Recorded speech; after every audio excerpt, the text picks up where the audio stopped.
राज्य सरकारी कर्मचाऱ्यांसाठी अत्यंत महत्त्वाचा जी.आर. आला आहे. आता स्वग्राम बदलण्यासाठी मिळणार अतिरिक्त संधी. महिला कर्मचारी, नैसर्गिक आपत्तीग्रस्त, स्थलांतरित कुटुंबे आणि इतर अनेकांना मोठा फायदा होणार आहे. तर नेमका हा जी.आर. काय सांगतो, कोणाला फायदा मिळणार आणि अर्ज किती दिवसांत करावा लागणार, हे सर्व आजच्या व्हिडिओमध्ये आपण सविस्तर पाहणार आहोत. तर जी.आर. का काढण्यात आला? महाराष्ट्र शासनाच्या नियमानुसार राज्य सरकारी कर्मचाऱ्यांना स्वग्राम रजा प्रवास सवलत मिळते. यासाठी कर्मचारी सेवेत रुजू झाल्यानंतर पहिल्या 6 महिन्यांत स्वग्राम घोषित करणे बंधनकारक होते. पूर्वीचा नियम असा होता की जर कर्मचाऱ्यांनी 6 महिन्यांच्या आत स्वग्राम घोषित केला असेल तर त्याला आयुष्यात फक्त एकदाच स्वग्राम बदलण्याची संधी होती. पण जर 6 महिन्यानंतर स्वग्राम घोषित केला असेल तर बदलाची संधी मिळत नव्हती. यामुळे अनेक कर्मचाऱ्यांना अडचणी येत होत्या. तर कोणत्या कारणांमुळे अडचणी येत होत्या? तर जी.आर. मध्ये स्पष्ट नमूद केले आहे की महिला कर्मचाऱ्यांची विवाहानंतर गाव बदलणे, घटस्फोट, वैधव्य, पुनर्विवाह, सरकारी योजनांमुळे स्थलांतर, नैसर्गिक आपत्ती, मुलांच्या शिक्षणासाठी स्थलांतर, कौटुंबिक कारणे अशा अनेक कारणांमुळे स्वग्राम बदलत होता. पण नियमामुळे त्यांना स्वग्राम बदलण्याची परवानगी मिळत नव्हती. यामुळे अनेक कर्मचारी स्वग्राम रजा प्रवास सवलतीपासून वंचित राहत होते. तर आता शासनाने नियमात मोठा बदल केला आहे. तर नवीन नियम काय सांगतो?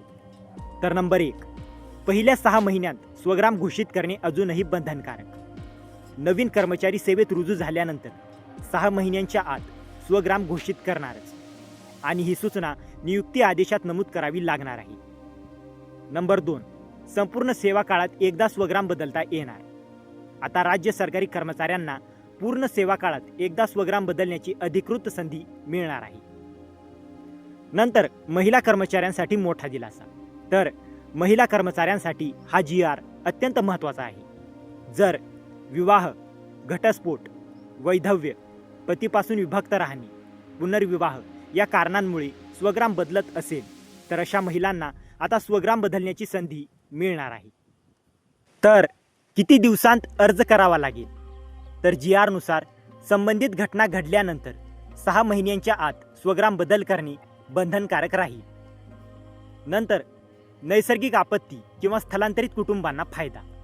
जर सरकारी योजनांमुळे गाव बदलले असेल, नैसर्गिक आपत्तीमुळे स्थलांतर झाले असेल, मुलांच्या शिक्षणासाठी दुसऱ्या ठिकाणी स्थायिक झाले असतील, कौटुंबिक अडचणीमुळे कायमस्वरूपी स्थलांतर झाले असेल तर अशा कर्मचाऱ्यांनाही स्वग्राम बदलण्याची संधी मिळणार आहे.